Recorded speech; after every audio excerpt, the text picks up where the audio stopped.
नमस्कार दोस्तों, आपका स्वागत है हमारे ओजे क्लासेज के यूट्यूब चैनल में।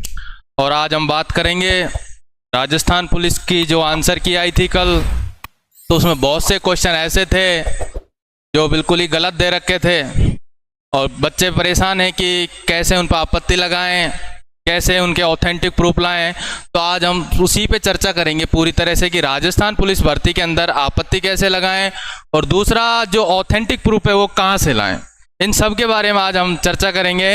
और साथ में हमारे चैनल को एक बार सब्सक्राइब जरूर करें और लाइक और शेयर जरूर करें। देखिए,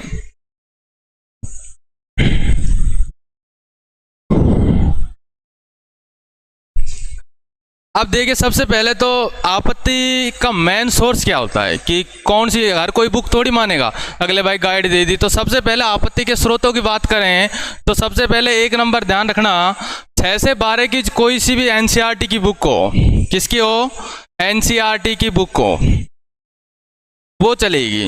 या फिर अपने जो चलता है हिंदी ग्रंथ अकादमी का, किसका, हिंदी ग्रंथ अकादमी की जो बुक चलती है, किसकी चलती है, हिंदी ग्रंथ अकादमी की,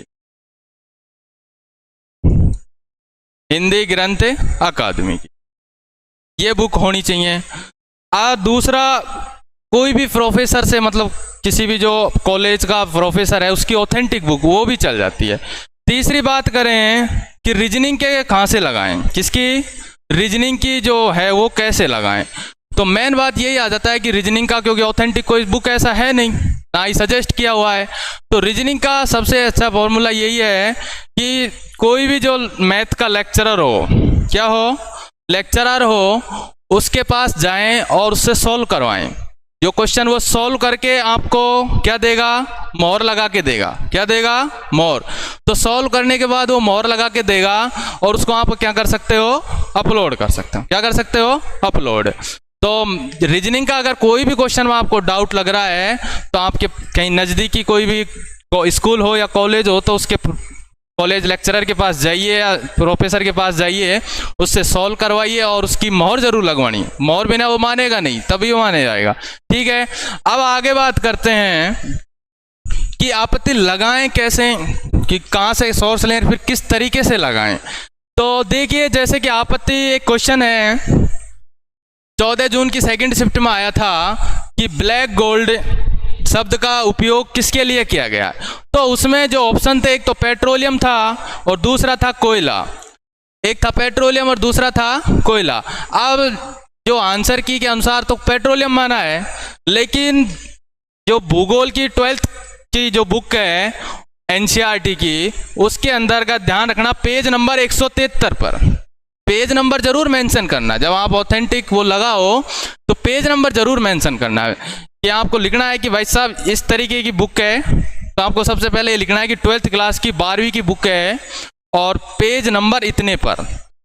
तो यहाँ जो कोयला है, तो इस कोयले में दे रखा है कि ब्रिटेन में हुई औद्योगिक क्रांति के आधार पर, ब्रिटेन में हुई औद्योगिक क्रांति के आधार पर कोयलों को, ध्यान रखना, काला सोना कहा जाता है। तो कोयले को क्या कहा गया है, काला सोना। तो आपको राजस्थान पुलिस की ऑथेंटिक वेबसाइट पे जाना है और वहां पर क्वेश्चन नंबर डालना है 67। उसके बाद आपको इस पेज की फोटो खींचनी है, किसकी, इस पेज की फोटो खींचनी है और वहां पर आपको मेंशन करना है कि 12th क्लास की भूगोल की बुक के अंदर पेज नंबर 173 पर इस तरीके का दिया हुआ है कि कोयले को क्या माना गया है, काला सोना। तो इस तरीके से आप क्या लगा सकते हो, आपत्ति। ठीक है, अब देखें दूसरी बात, एक और जैसे ये था क्वेश्चन नंबर, ये भी 14 जून की सेकंड शिफ्ट में ही आया था। इसमें माना गया था कि ग्रेट इंडियन बस्टर्ड किस अभ्यारण्य में पाया जाता है। अब ग्रेट इंडियन जो बस्टर्ड अभ्यारण्य वैसे तो राष्ट्रीय मरु उद्यान में पाया जाता है। किसमें पाया जाता है, राष्ट्रीय मरु उद्यान। अब वो मरु उद्यान ऑप्शन में था ही नहीं। यहाँ भी देख रहा होगा इसमें कि ये जो ग्रेट इंडियन बस्टर्ड है वो, देखिए थोड़ा जूम करता हूँ मैं, देखा राष्ट्रीय मरु उद्यान जैसलमेर बाड़मेर के अंदर, यहाँ गोडावन यहाँ पाया जाता है।